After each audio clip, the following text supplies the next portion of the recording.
Hey everyone, welcome back to the Joe Wehbe Podcast. So we're approaching the end of the first big season of the podcast, and so I've been really grateful for the journey so far, and there's only a little bit left to go. So kudos to you if you've listened all the way through.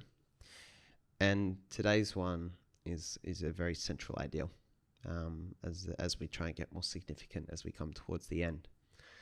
And I guess it all starts with last year. Now, anyone who knows me well has heard me say this line so many times. It's not even one I wrote for a change. That's so central to me. So where to begin? Last year, I decided that I kind of got the inkling of what this doors thing was, this important message about helping others before you help yourself. And then rather not even that, but helping yourself through helping others before focusing on you. And the great paradox. And so on Facebook, and I talked about this in episode 5, pretty sure, or 4. Yeah, this guy popped up on, saw him posting on Sydney startups called Andrew Reese, who I recognized the name from a course I'd done a couple of years ago. And I messaged him thinking I could help him with the question he had about finding a VA, a virtual assistant. Next thing you know, he's invited me to his podcast launch. And I had a great time. I've talked about the Hello Stranger podcast launch so many times. I put it in the book in 18 and Lost. It was a big part of the crazy journey of 2020 for me. And it introduced me to a very important group of people in my life. And I learned a lot from Andrew during the launch because he was very much guided by, he kind of submitted and let, I guess, this thing we call the universe kind of guide a lot of the launch and the erection of the podcast. And it all felt very aligned, and things kind of fell into place. And he's like, I've learned that, I used to hustle a lot harder. I think he said, I've learned to let go a bit more. And just go with the flow of things and just be like a leaf in the wind or the water, just free to move. And this whole idea of, letting go and letting fate intervene to some extent has deeply influenced the way I approach things, and takes a lot of the stress out of it, to be honest, and a lot of the over-engineering, to be honest. And he gave me this book called Unwritten by Jack Delosa. It's another Australian. And there was this line that Jack used in the book to talk about how he delegated things in business. But I thought this line was much bigger than that. It was actually a rule of what to delegate in life. The line was, I only do what only I can do.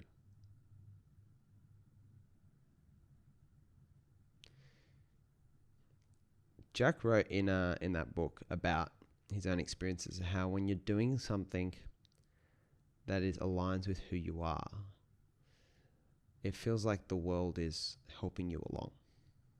The universe is in your side. When you're doing something you're not meant to be doing, it's kind of like the universe is throwing shit in your way, trying to steer you back on course. And I remember when we're doing from the ground up, when we're in the nonprofit days, it were just always these wins, these randomly getting connected with Nick, and then with my friend Michael, who introduced us to our other friend Michael, and these people helped us get donations, and then all these things seemed to fall into place exactly when they were meant to. Like it was being planned by a mastermind far above anything I could ever perceive.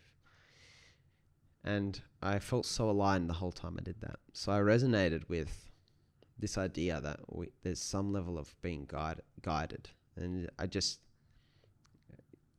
there is no alternative understanding for me. It is a conclusion that is very, very closed end. And I think if you've ever read The Alchemist, which is such an amazing book, it's that the universe conspires. I did the audio version with Jeremy Irons narrating.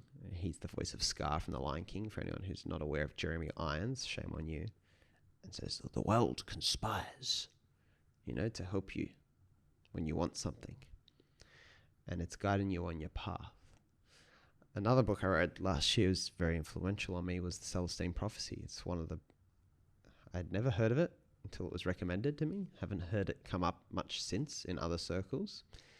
Incredibly powerful book for giving us a bit of an insight into how we actually capitalize on this reality that there is this universal force, be it a god or whatever language you like using, that guides us. It's almost undeniable. And the evidence for it is normally within your own life, not within anyone else's. And the Celestine Prophecy makes a big emphasis on like synchronicity and coincidences, and like how they are the furthest thing from accidental and random, and how they are beyond intentional. Even in that book Unwritten, it was the first time I learned more about even Elon Musk's story in that book, and how he came so close with SpaceX and Tesla going bust in the GFC. Last minute, SpaceX, when it's not able to afford its payroll like the next week or whatever, a contract comes through from NASA and saves the company. It made me think that when you're on a true mission, go full at it, but there's no risk. Because when you're doing what only you can do, it'll work out the right way, as long as you approach it with the right energy. So this whole rule, I only do what only I can do, has become my true north and my filter. And what it means is a world-class opportunity, a once-in-a-lifetime opportunity, becomes irrelevant if it doesn't fit within what you're called to do, what only you can do.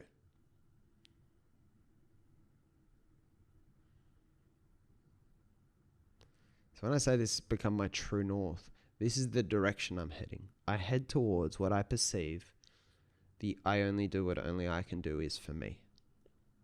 No one else can do the With Joe Wehbe podcast, obviously from a naming perspective, even though I do have a few relatives that are also Joe Wehbes. And there is another Joey Wehbe who does have a podcast, very different to this one. But no one's going to do it in this way. No one's going to do the concepts the way I do them. So if I believe these are important, and I believe that only I can do them, it's not a matter of this would be fun to do, although that is enjoyable. It's an ethical obligation. It's no laughing matter. If I do believe in it, which I do, I believe in it more than anything, then it is an ethical decision. It's not about trying to create the lifestyle I want. It's much bigger than that. That is just a small part of it. So one of the things we're working on right now is the constant student, which is, for me, the culmination of everything I've learned and observed in my life, this project. And I guess with the constant student, I guess one of the hopes is that it helps so many more people realize they only do what only they can do for themselves. Because how do you find it, right? Now, I didn't know I could do any of this stuff when I was 18. So it's not this search exercise that you sit in a room and brainstorm when you're 18. You only take steps towards it when you're journeying. You can look at The Alchemist as well for that, right? It's only when you're on the journey. So what does on the journey look like? You have to be doing things. What does doing things look like? That's projects normally. Projects are normally the most dynamic thing. What is a project? A project's your startup business. Project's a podcast, a blog. A piece of writing you share with 10 friends can be a starting point. A YouTube channel. Maybe you design something. Maybe your job is actually your project. Maybe it is study. I don't know. Reading heaps of books. But especially intertwining your journey with the people around you who are most intentional about their lives. So not just anyone, but people who are like thinking, people on their thinking career, right? That's intertwining your journey with them. You're finding your interests to start with, and you start to explore them. Right? And that's interest mapping, episode 49 from memory. Right? You're exploring your interests. You have to start the journey to find it, to build it. Right?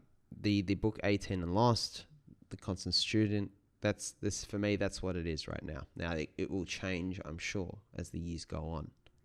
But those things are built on, my lackluster university experience, my time in doing the project that was based in Nepal, having a go at the real estate business, getting the inkling for writing, and a lot of the culmination of those lessons, and the combination of those lessons and experiences and wanting to make the non-linear kind of career path or journey more accessible for others has resulted in a lot of this stuff.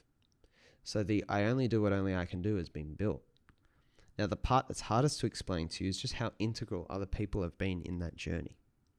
Now, you'll know a lot of them from, if you read the book, from, Nick Abraham very early on. Scott McEwen's been an ever-present for this chapter. You've got all the other authors. You got, Byron and Marvin and Tyler and the whole gang there. There's a whole bunch of people. I couldn't even list them. But the intertwined journey, the people who give you feedback, the people who help remind you who you are, the people who see you when you're performing and when you're not. What's funny is that it's normally really hard to realize your biggest gift. It's normally really something you actually need a really good friend to spot for you, because it's so ingrained to who you are, you don't notice it as a unique thing. I don't know if that's scalably true, but I found it to be the case for me. Anyway, so if you're sitting in a room and you're thinking, well, there's nothing only I can do, that doesn't mean that there isn't anything that only you can do. It just means you can't see it in the room you're in right now, because you haven't built a journey yet. How are you going to do it? You got to open the first door. I don't know what that looks like for you. I don't have that answer. But you've got to be going through doors. And what's the best way to open doors for you? It's to concentrate on opening doors for others. What I always say. So ironically, building your journey through helping others build their journey and creating the intertwined journey.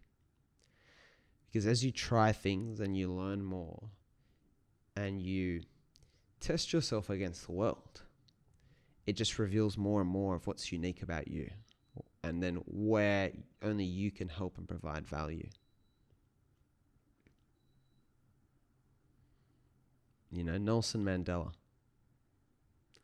Martin Luther King, Mother Teresa, Richard Branson, Oprah Winfrey. The list goes on. Elon Musk. Who else could do what those people did? Who else?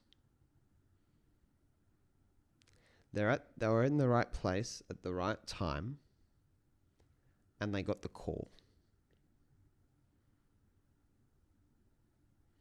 So it's this philosophy of journeying and journeying. So you have a choice. You have a choice whether you're going to go on the journey or not.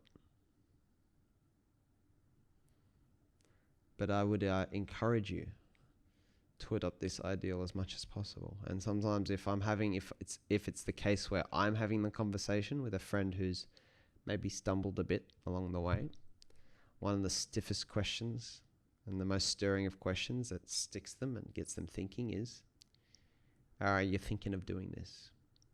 Is this something that only you can do?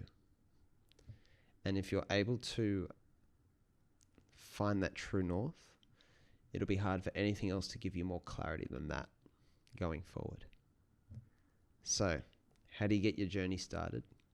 Well, the best way to concentrate on opening doors for you, the best way to open 1,000 doors for you is to concentrate on opening doors for others.